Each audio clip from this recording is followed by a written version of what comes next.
여러분, 물 위에 떠 있는 백조를 한번 상상해 보시겠어요? 아, 백조요. 겉보기엔 엄청 우아하잖아요. 그렇죠. 겉으로는 되게 평화롭고 우아하게 미끄러지듯이 가는데 그 수면 아래를 보면 진짜 살기 위해서 물갈퀴를 엄청나게 바쁘게 움직이고 있잖아요. 맞아요. 쉴 새 없이 발버둥을 치고 있죠. 네. 오늘 우리가 살펴볼 2026년 4월 22일자 글로벌 금융시장 장마감 리포트가 딱 이 백조 같습니다. 수면 위에서는 코스피가 6,400을 돌파했어요. 다들 샴페인 터트리고 환호하고 난리가 난 거죠. 전광판에 빨간불이 막 번쩍이고 있죠. 사상 최고치를 경신했으니까요. 그러니까요. 근데 정작 이 파티를 주최한 큰 손들, 그러니까 외국인이랑 기관 투자자들은 수면 아래에서 뒷문으로 조용히 짐을 싸서 빠져나가고 있단 말이죠. 오늘 우리 딥다이브의 미션은 바로 이겁니다. 이 숫자들 너머에 있는 진짜 이야기, 거대한 자금이 지금 어디로 도망치고 있는지 그 대이동을 추적해보는 거예요. 방금 말씀하신 그 파티장을 빠져나가는 큰손들이라는 비유가요. 지금 시장 상황을 진짜 완벽하게 짚어주신 거예요. 그런 거요? 네. 오늘 자료를 관통하는 핵심 키워드가 바로 디커플링, 그러니까 탈동조화 현상이거든요. 지수 자체는 막 화려하게 신기록을 쓰고 있는데 그 안을 들여다보면 시장 참여자들의 극심한 불안감, 그리고 극단적인 자산 이동이 톱니바퀴처럼 맞물려서 돌아가고 있습니다. 맞아요. 그러면 일단 그 화려한 전광판부터 좀 뜯어보죠. 코스피 지수가 전일 대비 0.46% 상승해서 6,417.93으로 마감했습니다. 사상 최고치를 또 깬 거예요. 근데 바로 옆 동네 코스닥은 상황이 다르잖아요. 네, 코스닥은 1181.12로 고작 0.18% 올랐죠. 계속 답답하게 박스권에 갇혀있는 모양새입니다. 그러니까 양극화가 되게 심해진 거네요. 게다가 코스피 안에서도 섹터별로 온도 차이가 엄청나요.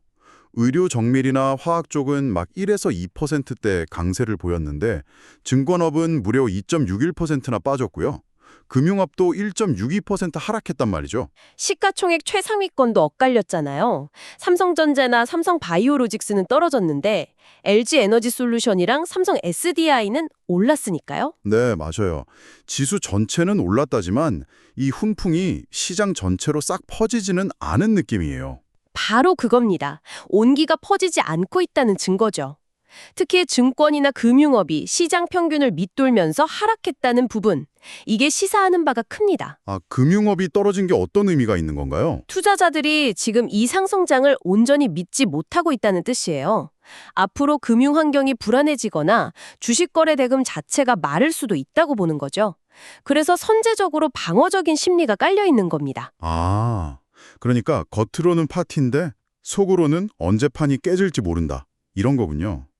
근데 이 방어적인 심리가 제일 극명하게 드러난 부분이 바로 수급 데이터입니다. 제가 이 리포트를 보면서 제 눈을 진짜 의심했거든요. 개인 매수세 말씀하시는 거죠? 네, 이날 개인 투자자가 무려 194.8만 주를 순매수했어요. 근데 반대로 외국인은 130.4만 주를 던졌고 기관은 65.2만 주를 팔아치웠단 말이죠. 엄청난 물량이죠. 그러니까 쉽게 말해서 외국인이랑 기관이 합쳐서 던진 약 195만 주 규모의 물량을 개인 투자자 혼자서 전부 다 그야말로 다 받아낸 셈입니다. 이게 막 그 온라인 팀게임 하다 보면 다른 팀원들은 다 불리하다고 접속 끊고 나갔는데 남은 한 명의 플레이어가 나홀로 멱살 접고 하드캐리하는 딱 그런 상황 아닙니까? 하드캐리, 네, 진짜 적절한 표현이네요. 개인들이 코스피 지수를 정말 멱살 잡고 끌어올린 거죠. 도대체 왜 큰손들은 이 코스피 신기록 축제에서 짐을 싸서 나가고 있는 걸까요? 오늘 리포트에서 그 이유를 아주 날카롭게 한 문장으로 요약하고 있습니다. 바로 유가증권 시장 60%의 드리운 전쟁 그림자라는 표현이에요. 전쟁 그림자요? 네, 외국인 투자자들의 시각으로 지금 우리 시장을 한번 볼까요? 이 거대한 자금들은 단순히 한국의 어떤 특정 기업이 이번 분기 실적이 좋냐 나쁘냐 이것만 보지 않습니다. 좀 더 큰 그림을 본다는 거죠. 그렇죠. 글로벌 지정학적 리스크라는 훨씬 더 크고 거대한 지도를 펼쳐놓고 자금을 움직이거든요. 한국은 알다시피 수출 주도형 경제잖아요. 네, 수출로 먹고 사는 나라니까요. 그러니까 글로벌 공급망 문제나 국제 유가 변동에 엄청나게 민감할 수밖에 없죠. 아, 듣고 보니 그렇네요. 코스피 6,400이라는 숫자가 우리 개인 투자자들 눈에는 와, 우리 시장 기초 체력이 튼튼해졌다 이렇게 보일 수 있지만 외국인들 눈에는 그냥 개인 매수세가 억지로 밀어올린 좀 불안한 모래성처럼 보인다는 거군요. 맞습니다. 밖에서 전쟁이 터지거나 유가가 막 폭등하는 파도가 쳐버리면 언제 무너질지 모르는 모래성인 거죠. 그래서 글로벌 리스크라는 그 불확실성에 딱 거치지 않는 한 외국인들이 대규모로 짐을 싸들고 다시 한국 증시로 돌아올 거다. 이렇게 기대하기는 당분간 힘들겠네요. 네, 이들은 이미 리스크 관리를 위해서 자금을 다른 안전한 곳이나 방어적인 곳으로 다 빼고 있는 중이거든요. 그러면 그 외국인들을 겁먹게 만들어서 파티장 밖으로 몰아낸 그 진짜 위협이 도대체 뭔지 추적을 좀 해봐야겠습니다. 이제 자연스럽게 미국이랑 중동 이슈로 넘어가 볼까요? 네, 해외 시장 쪽이 진짜 중요하죠. 미국 3대 지수 흐름을 보면 그 위기감이 훨씬 선명하게 보입니다. 다우존스는 0.00%로 간신히 보합을 지켰어요. 근데 S&P 500은 0.63% 하락했고요. 무엇보다 기술주가 중심인 나스닥 지수가 무려 1.61%나 뚝 떨어지면서 24,259.97로 주저앉았습니다. 1.6%면 체감상 꽤 큰 폭의 하락이죠. 그러니까요. 리포트는 이 나스닥을 끌어내린 가장 큰 원인으로 미-이란 2차 협상 무산 위기에 따른 WTI 원유 5% 폭등을 지목하고 있더라고요. 여기서 나스닥의 하락폭에 우리가 주목을 해야 합니다. 글로벌 자금이 지금 어디서 제일 먼저 도망쳐 나오고 있는지를 딱 보여주는 대목이니까요. 근데 저는 이 대목을 읽으면서 약간 고개가 갸우뚱해졌어요. 어떤 부분에서요? 리포트에 있는 다른 뉴스 헤드라인을 보면요. 미국의 트럼프 대통령이 이란 휴전 연장을 전격적으로 발표했다. 그래서 한때 지수 선물이 일제히 랠리를 펼쳤다. 이런 내용이 분명히 있거든요. 네, 장 초반이나 선불 시장에서는 그런 반응이 있었죠. 그러니까요. 어떤 정치적 배경 이런 걸 다 떠나서 그냥 시장 논리로만 딱 보면 휴전 연장은 어쨌든 파국을 막은 거니까 주식 시장에는 엄청난 호재 아닙니까? 근데 왜 결국 나스닥은 1.6%나 급락하면서 패닉 셀링으로 마감을 한 걸까요?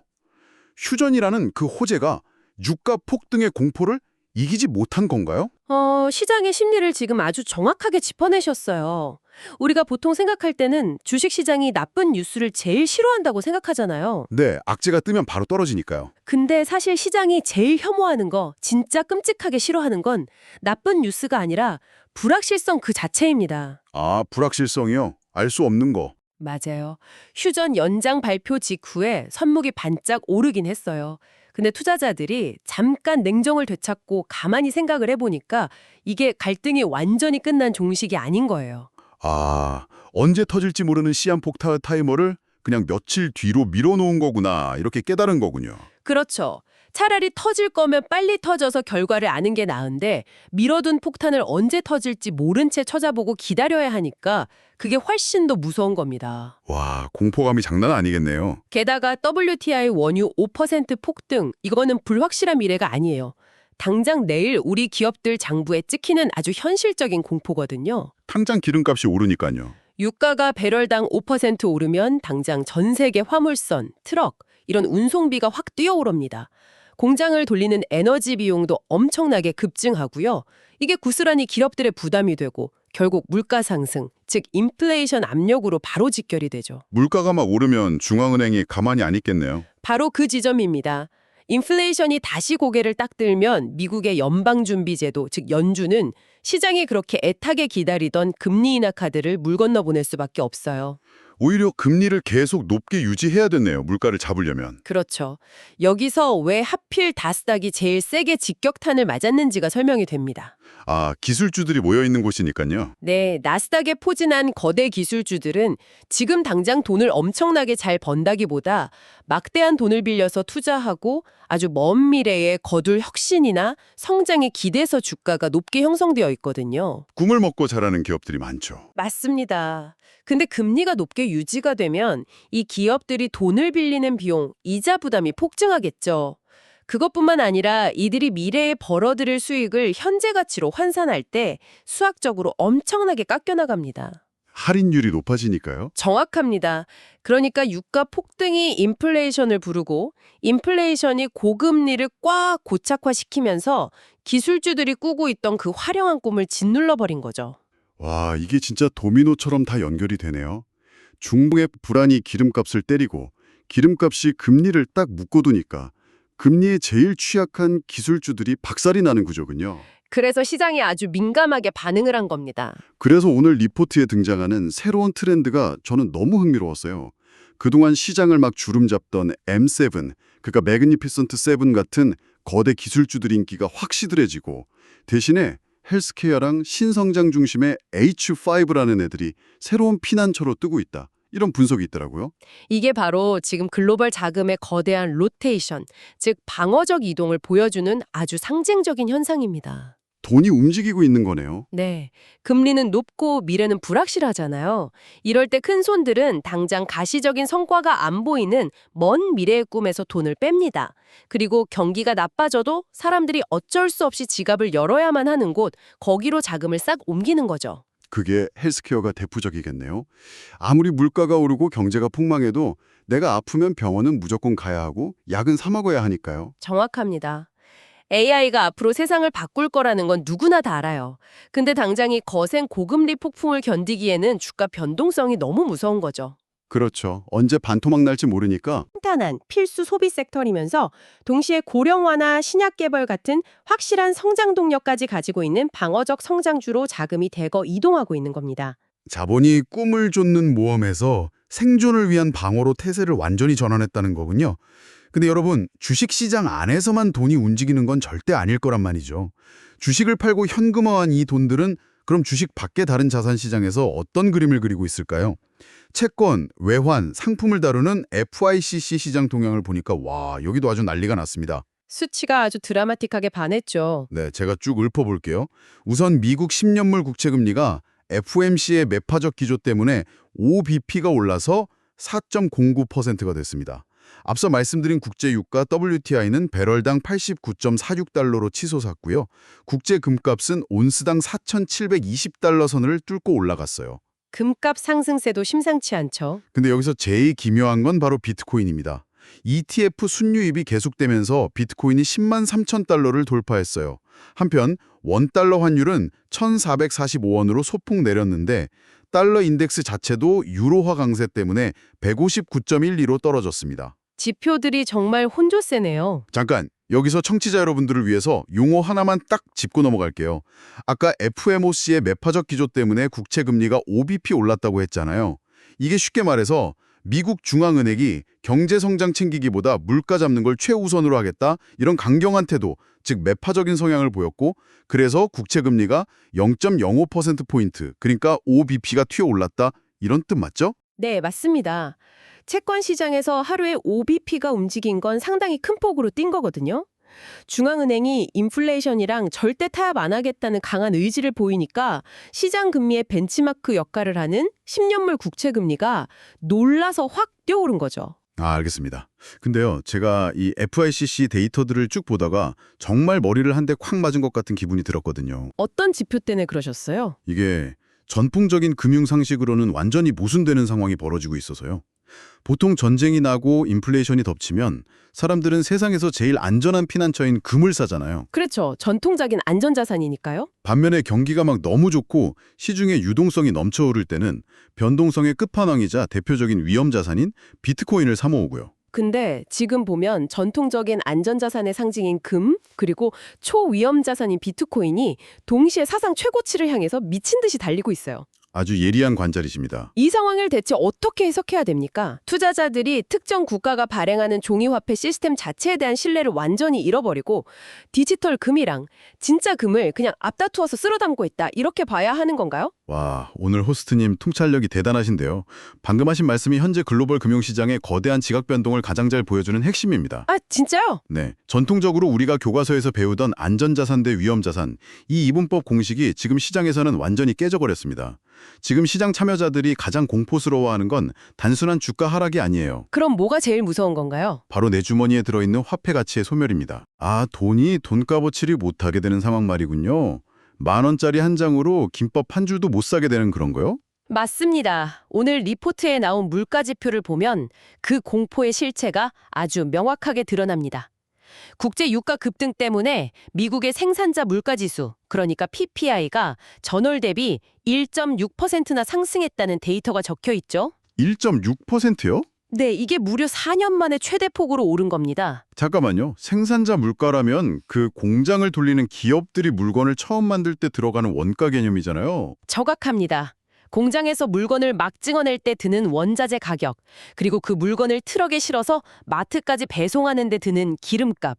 이런 게 한 달 만에 1.6%나 확 뛰었다는 뜻이에요. 와, 기업들 입장에선 원가 부담이 장난 아니겠네요. 그럼 기업들이 이 늘어난 비용을 자기들 손해로 꾹 참고 떠안을까요? 절대 안 그러죠. 당연히 제품 가격표를 바꿔서 달겠죠. 맞습니다. 소비자에게 그 비용을 그대로 넘깁니다.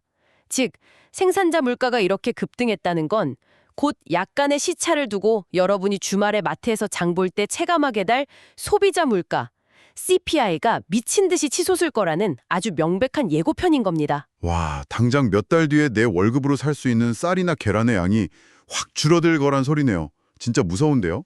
그렇죠.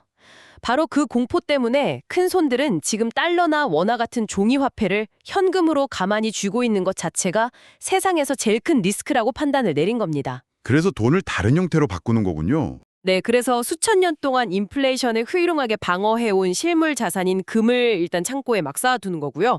동시에 정부나 중앙은행이 지들 마음대로 막 찍어내서 가치를 훼손할 수 없는 공급량이 21만 개로 딱 고정되어 있는 비트코인으로도 자금을 도피시키고 있는 겁니다. 아, 비트코인은 더 이상 찍어낼 수가 없으니까요. 맞아요.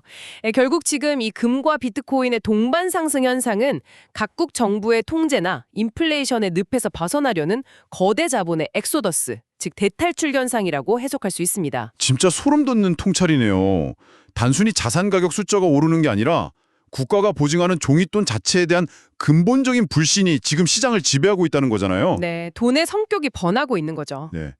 자, 이렇게 인플레이션 공포랑 화폐 불신이 전 세계를 덮치고 있는데 세계 각국의 주식시장은 또 자기들 처지에 따라서 완전히 다른 반응을 보이고 있습니다. 글로벌 증시 동향을 한번 짚어볼까요? 지역별로 편차가 아주 심하죠. 네, 미국이랑 유럽은 전반적으로 하락하거나 좀 부진한 모습인데 아시아 시장은 오히려 붉은 빛, 그러니까 상승세를 보였단 말이죠. 중국 상하이 지수가 0.45% 올랐고 호주도 0.52% 올랐어요. 근데 제가 여기서 제일 놀란 건 일본입니다. 일본 니케이 지수 말씀하시는 거죠? 네, 니케이 225 지수가 0.48% 상승하면서 사상 최고치를 또 경신했어요. 유럽 쪽은 우크라이나 평화협상 기대감 덕분에 방산주만 좀 오르고 조각조각 나뉜 모습이고요. 특히 일본 증시의 이 나홀로 랠리, 이건 대체 어떻게 봐야 합니까? 다른 나라들은 다 떨어지는데 왜 일본만 오르는 거예요? 철저한 각자 도생의 장세가 펼쳐진 건데요. 미국은 아까 말한 물가랑 금리라는 무거운 짐에 팍 짓눌려 있고 유럽은 당장 코앞에서 벌어지는 전쟁 때문에 직접적인 타격을 받고 있잖아요. 그렇죠. 근데 일본은 상황이 아주 특이합니다. 이런 글로벌 위기 속에서도 일본은행은 여전히 돈을 푸는 초완화적 통화 정책을 꿋꿋하게 유지하고 있거든요. 아, 이자율을 안 올리고 버티는 거군요. 맞아요. 이로 인해서 극심한 엔화 약세, 이른바 엔저 현상이 나타나고 있는데 이게 도요타 같은 일본의 수출 기업들한테는 가격 경쟁력을 폭발적으로 높여주는 무기가 되고 있습니다. 물건값이 싸지니까 해외에서 막 엄청 팔리댔네요. 네, 미국의 기술주 거품이 꺼지고 불안해질 때 오히려 이 엔저를 등에 딱 업은 일본의 전통적인 수출 기업들이 글로벌 자금의 단기 피난처 역할을 해주고 있는 되게 역설적인 상황인 겁니다. 아하, 돈들이 일본 수출주로 숨어드는 거네요. 자, 지금까지 우리가 짚어본 이 거대한 흐름을 한번 싹 정리를 해보겠습니다. 수면 아래에서는 글로벌 지정학적 리스크랑 유가 폭등이라는 거센 폭풍이 몰아치고 있습니다. 그래서 인플레이션의 공포를 피해서 거대 자본들은 기술주가 꾸는 달콤한 꿈에서 빠져나와 헬스케어라는 현실로 이동하고 있고요.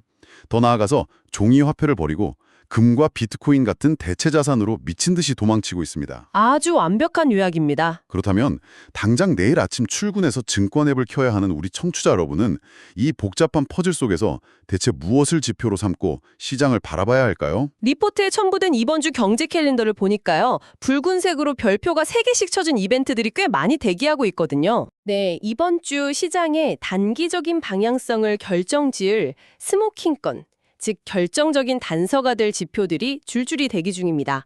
우리 청취자분들께서는 달력에 딱 2가지만 표시해 두시면 좋겠습니다. 2가지요? 어떤 건가요? 첫 번째는 이번 주 목요일 아침에 발표될 한국의 1분기 GDP, 즉 국내 총생산 성장률입니다. 현재 시장 예측치는 전년 동기 대비 2.7% 성장으로 나와 있거든요. 2.7%. 이 성적표가 왜 그렇게 중요한 건가요? 앞서 코스피가 6,400을 돌파했지만 외국인이랑 기관은 빠져나가고 개인들만 샀다고 분석을 했잖아요. 근데 만약 이 1분기 GDP가 시장 예상치를 훌쩍 뛰어넘는 서프라이즈로 딱 나와준다면 외국인들의 시각이 확 바뀔 수 있습니다.